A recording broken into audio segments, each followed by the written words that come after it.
Hey guys, ArkhIce here, and today I just want to discuss, the new Stranger Things units and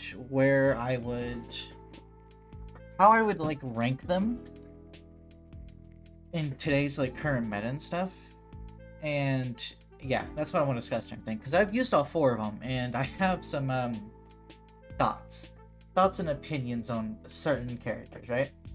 Before we get started and jump into this, make sure you subscribe if you haven't yet, and turn on notification bell on if you can get notified when I upload.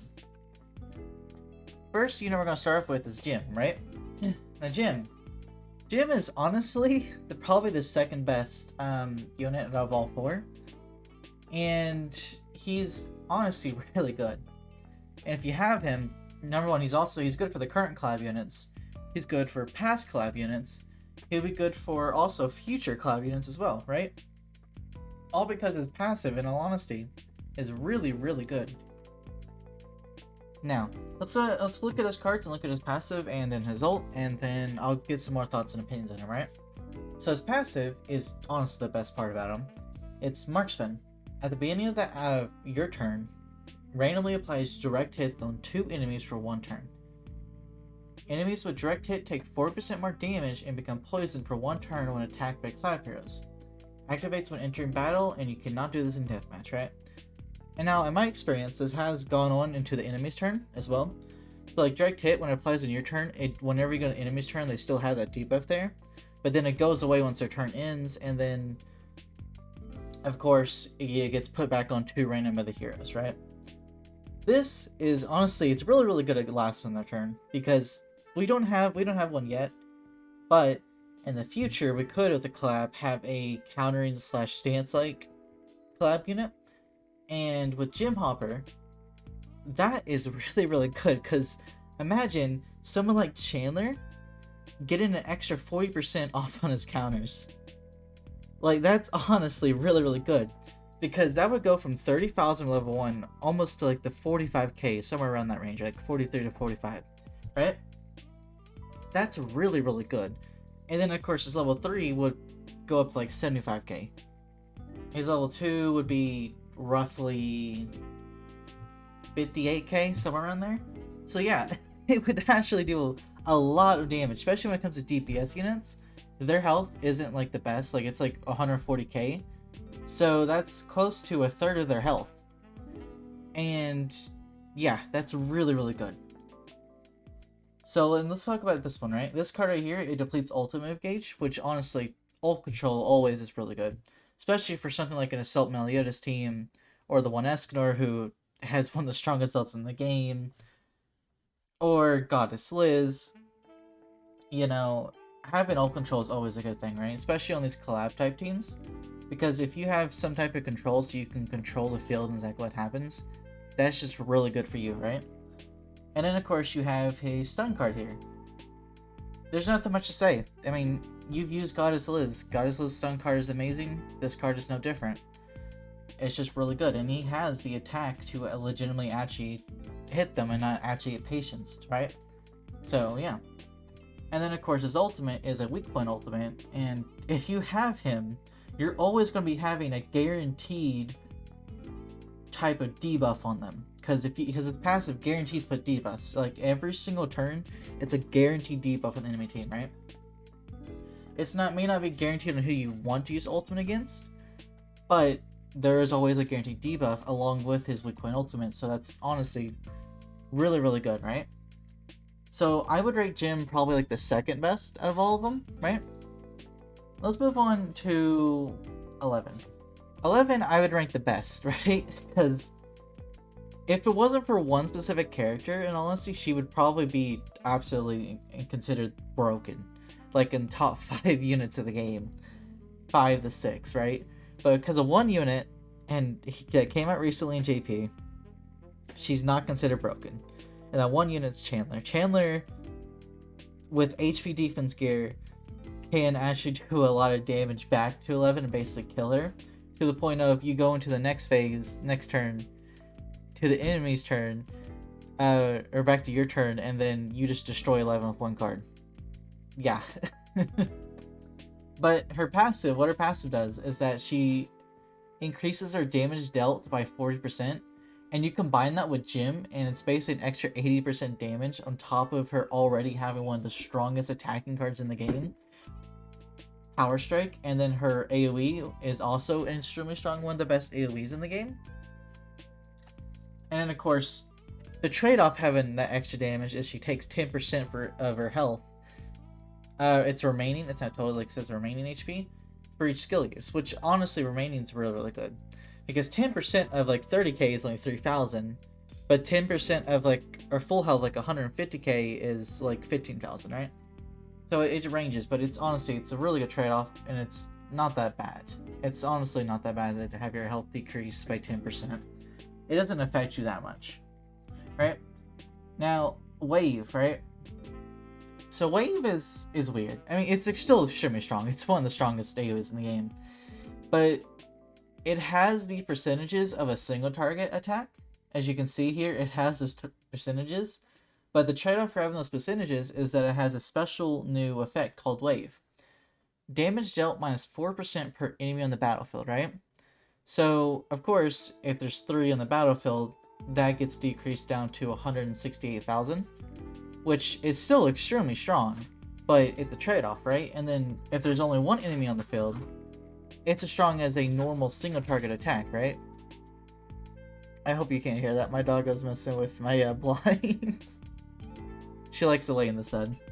And of course, as it goes on, it goes to 8%, then 12% and everything, right? But this is extremely strong. It really is. And then her ult is also hits like a truck. It inflicts damage equal to 520% of attack one enemy, and it restores HP of everyone by 4% of the damage dealt. And I've had her ult hit like 200 to 300k from level 1. That's without UR gear, and that's critting, right?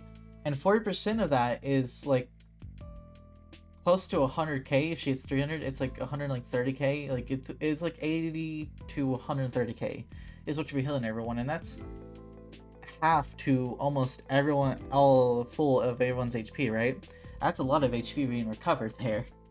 She's a really, really good unit. She's the best of all 4, right? And then you have Mike. I would rate Mike the 3rd best, just because he's not that good. He can be good against something like Sultan Meliotis because of his passive, but against someone like the 1 Escaner teams and everything, he just gets wiped. He does. Like, he legitimately just gets one-shotted. Because he's a red unit, right? That's the thing, he's a red unit. And Sario also absolutely destroys him.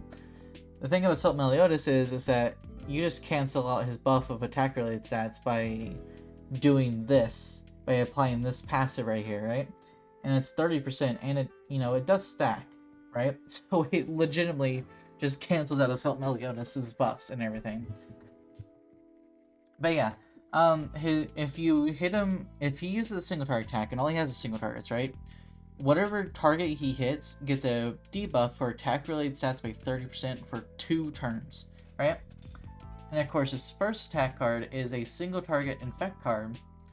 His second one is it's Green Escanor's Field Ultimate Gauge card, right? So they're really good cards and everything. Effect is honestly pretty good, and then this is just a good card overall because it's a lot of damage and it fills your ult gauge, right? And then of course his ultimate, it's a cancel bows and stances single target, and then it also stuns, right? Which is really, really good. Stunning is always good, right?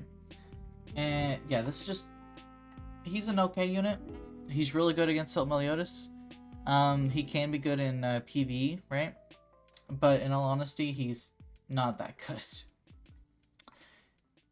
I would honestly, if I had to tiers and everything, I would probably put him in like okay tier. Like if he's like not, he's just decent. That's all he is. He's just decent, right? He's nothing more. Let's move on to Will. Will is the worst. Will was that unit that when we had all the units on paper, before the units came, we had the notes. We had exactly what they did, their skills and everything. Will seemed to be the most broken unit out of all 4, and could be what we could have thought would be one of the best units in the game.